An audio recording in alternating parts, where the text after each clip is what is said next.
বাইর করবো মানে কি? এক কথা বলবো মানে কি? আবার আমাদেরকে নোটিশ দেন নাই আপনারা, আমাদেরকে নোটিশ দেন নাই। আমার নোটিশ না পেলে কি করব? এই আপনার হাত দিবেন না, হাত দিবেন না, হাত দিবেন না। এই কেন সিরিয়ালে দাঁড়ান?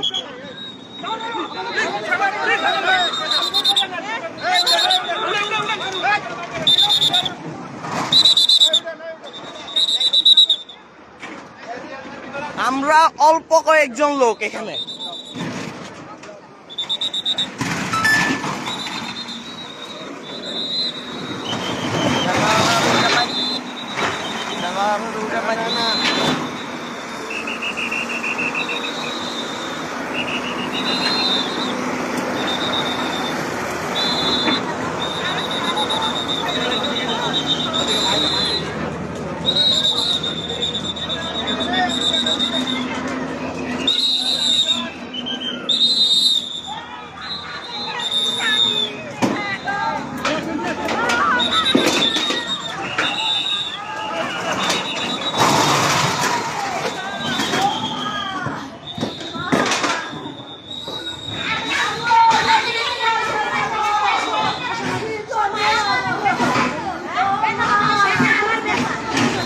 ওনারে মাইরা লাগ।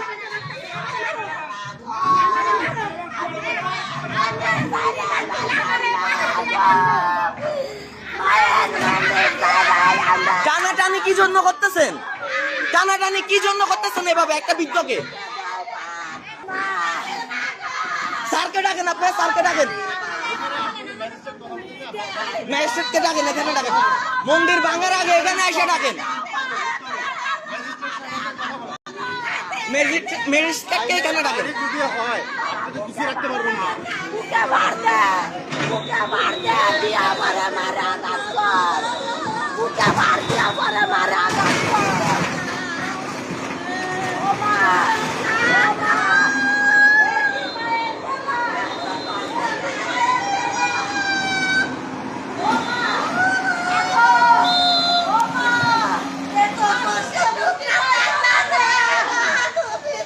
নমস্কার সবাইকে। কি বলবো, এখানে কোনো সনাতনী নেই, এখানে সনাতনীদের অভাব। আর আমাদের উপর দিয়ে এখন গ্যাজার চালাইতেছে। আমরা মন্দিরের ভিতরেই আছি।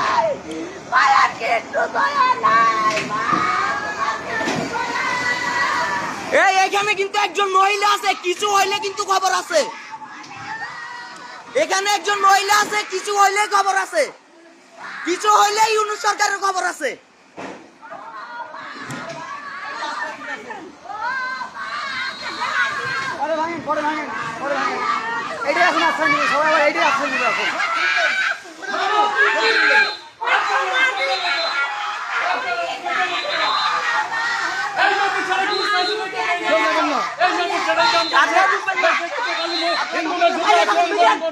মন্দিরের ভিতর ঢুকবেন না, মন্দিরের ভিতরে একটু ঢুকবেন না, মন্দিরের ভিতরে ঢুকতে ঢুকবেন না। হয় মারবেন নাহলে মন্দিরের ভিতর ঢুকবেন। হয় মারবেন তারপর মন্দিরের ভিতর ঢুকবেন।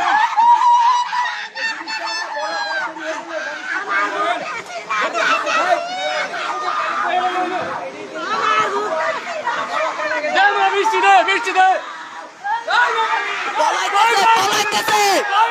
জয় মা কালী, জয় মা কালী, জয় মা কালী, জয় মা কালী, জয় মা কালী, জয় মা কালী।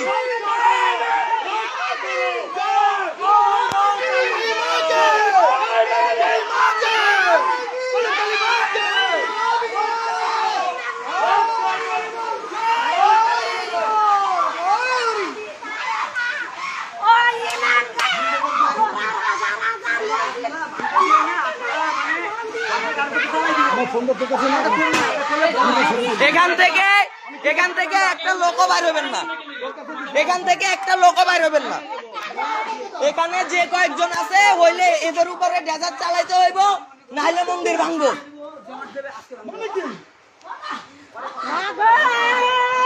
ফোন দিল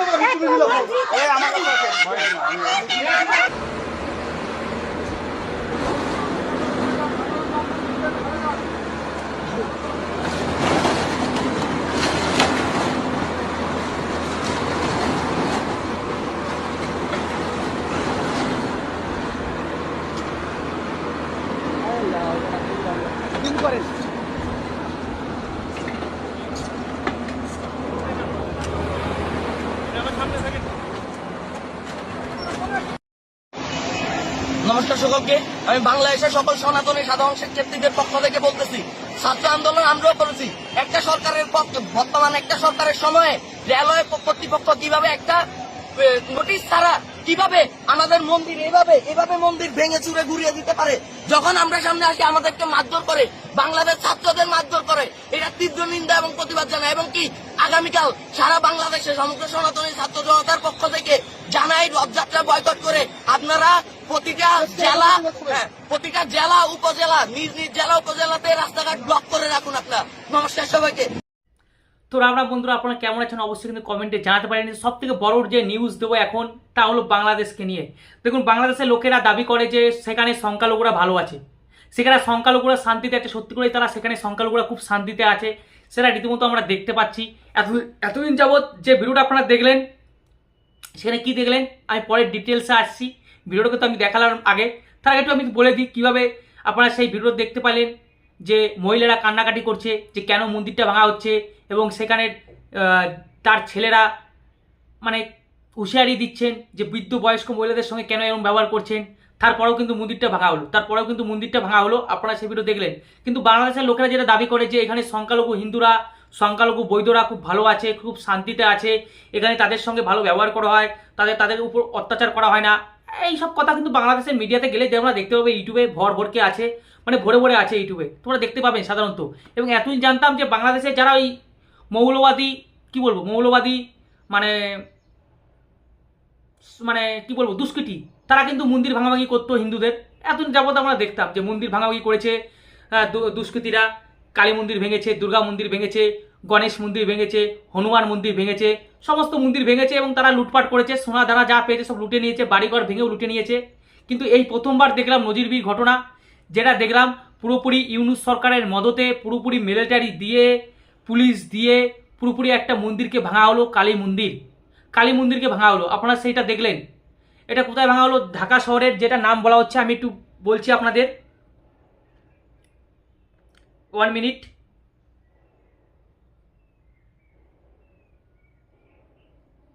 কি খিরকিতপুর না কি একটা নাম বলা হচ্ছে, খিরকিতপুর যত সম্ভব, হ্যাঁ খিরকিতপুর বা খিরকিতপুর।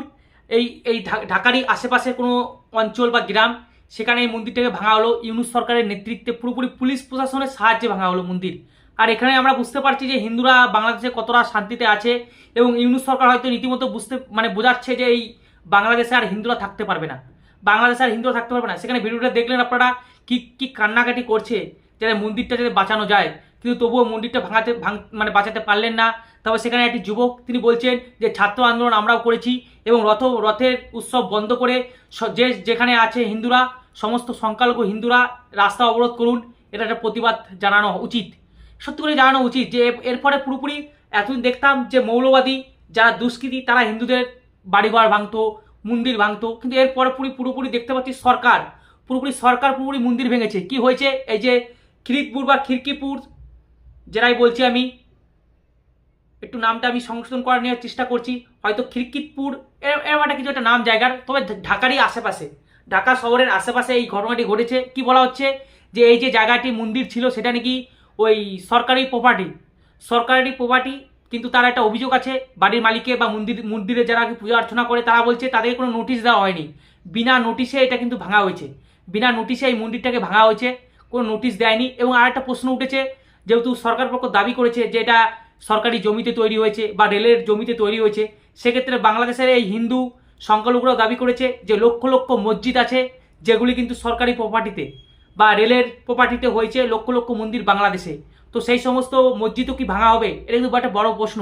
এবার সেই সমস্ত মসজিদ যদি ভাঙা না হয়, তাহলে বুঝে নিতে হবে ইউনূস সরকার শুধুমাত্র হিন্দু বলে টার্গেট করলো, যে হিন্দুরা বাংলাদেশে থাকতে পারবে না, এটা পুরোপুরি স্পষ্ট তাহলে বুঝিয়ে দিচ্ছে। যদি না ওই সরকারি প্রপার্টিতে যে মসজিদগুলো আছে, সেই মসজিদগুলো যদি ভাঙা হয়, এটা আমারও কথা, এটা লজিক কথা, যে যদি সরকার পক্ষ বলে যে ওইটা সরকারি প্রপার্টি, ওইটা রেলের জায়গা, তো সেক্ষেত্রে মন্দিরটা ভাঙা হয়েছে, তাহলে পরের একটা প্রশ্ন তো আছেই, আমি যেটা করলাম, যে অনেক লক্ষ লক্ষ মসজিদ আছে বাংলাদেশে, যেগুলো কিন্তু ওই সরকারি প্রপার্টিতে তৈরি হয়েছে, রেলের প্রপার্টিতে তৈরি হয়েছে, তাহলে সেই মসজিদগুলো কি ভাঙা হবে? আর তা যদি না ভাঙা হয়, তাহলে বুঝে নিতে হবে যে ওইটা হিন্দুদের মন্দির বলেই ভাঙা হলো, কারণ হিন্দুরা ওইখানে সংখ্যালঘু, হিন্দুদের হয়ে কথা বলার জন্য কেউ নেই, তার জন্য কিন্তু মন্দিরটা ভাঙা হলো। এরপরে আপনারা কমেন্টে জানান এটা কতটা উচিত হলো এবং অনুচিত হলো। যদি একদিকে যদি উচিত হয়ে থাকে সরকার প্রপার্টি বলে, আর একদিকে একটা বিবেচনা করবেন যে বাংলাদেশে মুসলিমদের মসজিদগুলোও কিন্তু অনেক মসজিদ আছে সরকারি প্রপার্টিতে, সেগুলোও কিন্তু ভাঙতে হবে। আর সেগুলো যদি না ভাঙে তখন কিন্তু প্রশ্নটা উঠবে। এবার দেখা যাক ভবিষ্যৎ বলবে কি বলছে, ভবিষ্যৎ দেখবো আমরা, ভবিষ্যতে দেখবো ইউনূস সরকার কি ভাবছে, যে লক্ষ লক্ষ মসজিদ রয়েছে সরকারি প্রপার্টিতে সেগুলো ভাঙেন কিনা। আর যদি না ভাঙেন তাহলে বুঝতেই পারবেন শুধুমাত্র হিন্দু বলে আজকে এই অত্যাচার, আর কিছুই নয়। যে সংখ্যালঘুরা কতটা বিপদে রয়েছে সেই বাংলাদেশে আপনারা সেই ভিডিওটা আমি এখানে তুলে ধরার চেষ্টা করছি। আর আমাদের রাজ্যের মুখ্যমন্ত্রী ওই অবৈধ বাংলাদেশিদের রক্ষার জন্য তিনি সমস্ত ব্যবস্থা করছেন। তার মন কি কাঁদে না যে বাংলাদেশে হিন্দুরা ভাই রীতিমতো হিন্দুরা যারা বাংলাদেশে থাকে তারা ভাই অত্যাচার হচ্ছে, আর বাংলাদেশ থেকে যারা অবৈধ বাংলাদেশি তাদেরকে এই রাজ্য সরকার মানে আসনে বসাচ্ছেন। কেউ তো দেখছি আবার বাংলাদেশ থেকে এসে এ রাজ্যে পশ্চিমবঙ্গের রাজ্যে একটি গ্রামের অঞ্চলের প্রধান হয়ে বসেছেন। মানে এগুলো কি হচ্ছে আমি খুঁজে পাচ্ছি না, আপনারা কমেন্টে জানান। আর ভিডিওটা দেখুন, আমি তো সহ্য করতে পারছি না, এতটাই কান্না লাগছে আমার। যে যেখানে ভাই মূর্তি রয়েছে, মূর্তি থাকাকালীন সেই মন্দিরটাকে ভাঙা হলো। এটা মানে কতটা নীতির কার্য, আমার মানে কতটা এটা মানে কি বলবো, আমার কিছু বলার নেই। একটা লজ্জাবাহী ঘটনা।